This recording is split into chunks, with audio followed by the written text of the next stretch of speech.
class here. This is how to change a tire in a bike class. You're gonna try to find the I'm getting hole. everybody bikes. That's it. Forget about the codes. Now you gotta find the hole. So I take my pump. Usually I pump it up and I'll listen.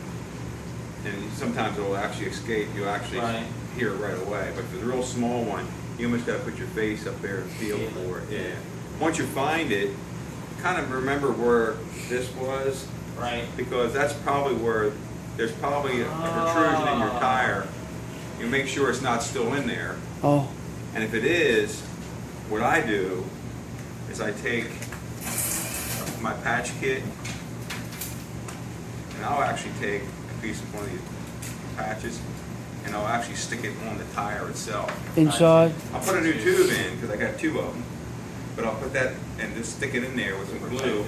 It doesn't really do anything to the tire, but at least stays on good enough.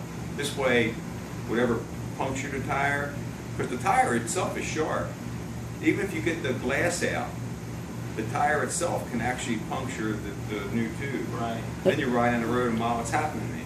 Right. So most of the time I try to, if you want to, you can just pull the whole tire off of it. Now I've read on the thing about the tires that there's different gauges of tires. Some of them are like more puncture resistant than others. Yeah, these are really good. Slower. Yeah, these are actually good tires. These pair of these things usually cost about $100. Don't get them at Walmart. No, these are Continental 4000s. These are worn now, as you can see, but they're still good enough to train on. My new ones are really bright yellow. I mean, that's what I like my bike. But what I'll do is I'll go in here like this, and I'll just look at the tire. So you're looking for the hole? Make sure, make sure that anything else? I may even have a patch on here somewhere. And these are your cheap tires on YouTube? What's that? These are your cheap ones? The wheels are. Yeah, the wheels are my cheaper wheels, but the tires are good wheels, good tires. They're foldable. You can fold them up. So you're patching the tire or the tube or both? Well, you need both. They're tube tires. You need tubes. You're good. But they do have tubeless tires. I don't like that. Oh, okay. Yeah, these are the easiest. You get tubes, put them in. Now you're saying you would normally patch that tube and not put a brand new tube in? I've patched them before. I put a whole new tube in from on the road because it's quicker. Right. Take it and I take the other one, I let all the air out, stuff it. I can stuff it in my jersey. My jersey has pockets in it. That's or I can stuff it back here if I can fit it, I'll roll it up. But sometimes I've actually patched them before. Right, okay. It's not hard to do. This is just to replace a tube. And then put your tire back on. Now, these are directional tires. Really?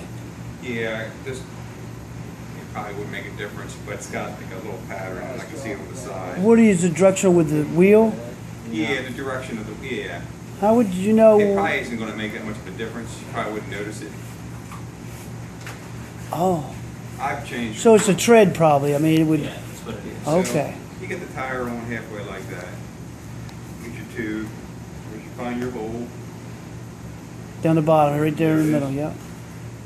What you do is bend this back. And what you want to do when you get your new tube in, now you can take the pump, little pipe pump, I'm going to use the big pump. The little pump I got there, I'll show you how that works. That's pretty cool. So you're going to put a little air in it? You want to put a little bit of air in it. The reason why it's easier to get in there. Is it? It's easier. Okay. That's it. Just enough. It just helps you get the tire. These things wrinkle up on you. Right, I can see that. I see what you mean. Huh. You don't want it too big, then the diameter gets real big. Okay. Stick that in. I put mine in the other one. You don't have to put it on tight, but get it up to where it just hits the rim. Yeah, so hold it straight. You can do it like this. Put it on your hip. Where do you start? Start right up there? Yeah. You're pushing it underneath into the tire? Yep, just like so. See? Goes in. Yeah. And now I start from the stem side. Remember, to take it off, I started opposite of it. Now I start from the stem side. I get the tire pushed in. Start working it. When you get around the other side, now it's going to get tight. I had a bear of a time That's with when it. you got to ride on. Gosh, Do you use your tool? Yeah. it told me it's like a hit and miss. The time before that, I had no problem These at all. tires are called The last time it clinchers, killed they me. call them. They kind of like work it down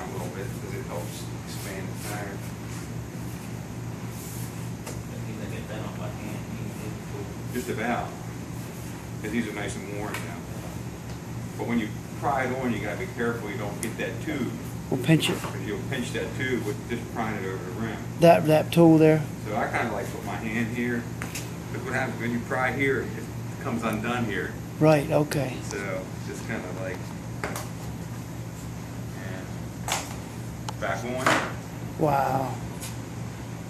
And normally on a road, here's what I'd use this, and I'll use it a little bit to show you. This is the pump I use on the road. I don't have a big pump. This thing slides off. I like about this pump, these tires take about 120 PSI. That's where I see a lot of guys. That's where you in want there. them? Yeah, 120 pounds per square inch. The skinnier the tire, normally the higher the pressure, because you've got more weight on that area, so you need a lot to hold that little bit up. Wow. Like a mountain bike tire, about 60 pounds. Right. Maybe 80. That's what I got. Yeah, Yeah, it's got 60. more displacement, so this is nice and compact. It works just like a floor pump. And it's got a little hose on it, and it's got a little gauge on it. And it works for Presta or Schrader valves. Oh, I've I seen got that. stuff for Presta valve. That's a Presta you got there? Yeah, and you get a little foot thing that pops out here too. So I just take this, which I have closed, open that up. You can put it on the ground, rest it against the bike. This is Marty Bova showing us how to change a bike tire. And then you're going to lift this up here, and that's The locks are in. A million hits on YouTube. and you pump away like this. It takes a long time with this little pump. Does it?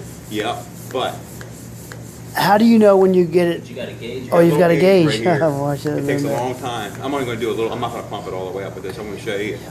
But what's good about this, I see guys with those rigid pumps without the hose, and they're doing this, and the tires rocking. A lot of times they break the stems off. Okay. Oh. Yeah, okay. and I mean, it's so much pressure. Now, a mountain bike with 60 PSI, it's not that bad. Don't take that much. But when you're talking 120, this thing at the end, I'm actually doing this. Like this. We're fighting her, I yeah. mean, I'm pushing hard down on this thing, because the hose gives you that flexibility. That's These things are about $35 or $40. They're not cheap, but they're nice. Toe Peak makes them. Marty, I'm going to sign off, buddy. Thank you, sir. Have a good day.